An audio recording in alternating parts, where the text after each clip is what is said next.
Today we continue with Esther chapter 4. When Mordecai learned all that had been done, Mordecai tore his clothes and put on sackcloth and ashes, and went through the city wailing a loud and bitter cry. He went up to the entrance of the king's gate, for no one might enter the king's gate clothed with sackcloth. In every province, wherever the king's command and his decree came, there was a great mourning among the Jews, with fasting and weeping and lamenting, and most of all lay in sackcloth and ashes.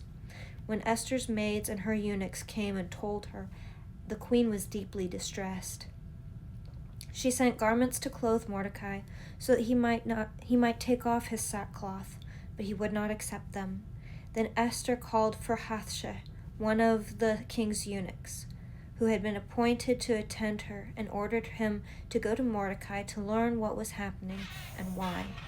Hathshah went to Mordecai in the open square of the city in front of the king's gate, and Mordecai told him all that had happened to him, and the exact sum of money that Haman had promised to pay the king's treasuries for the destruction of the Jews. Mordecai also gave him a copy of the written decree issued in Susa for their destruction, that he might show it to Esther, explain to her, and charge her to go to the king to make supplication to him and entreat him for her people. Hathshah went and told Esther what Mordecai had said.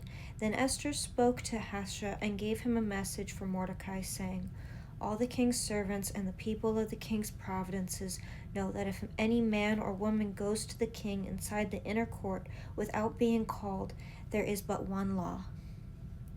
All alike are to be put to death. Only if the king holds out the golden scepter to someone may that person live. I myself have not been called in to come to the king for 30 days. When they told Mordecai what Esther said, Mordecai told them to reply to Esther, Do not think that in the king's palace you will escape any more than all the other Jews.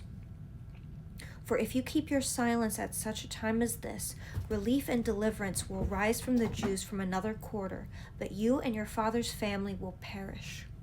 Who knows, perhaps you have come to royal dignity for a time such as this." Then Esther said in reply to Mordecai, "Go gather the Jews to be found in Susa and hold a fast on my behalf, and neither drink or eat for 3 days and nights. I and my maids will also fast as you do. After that I will go to the king, though it is against the law. And if I perish, I perish." Mordecai then went away and did everything as Esther had ordered him.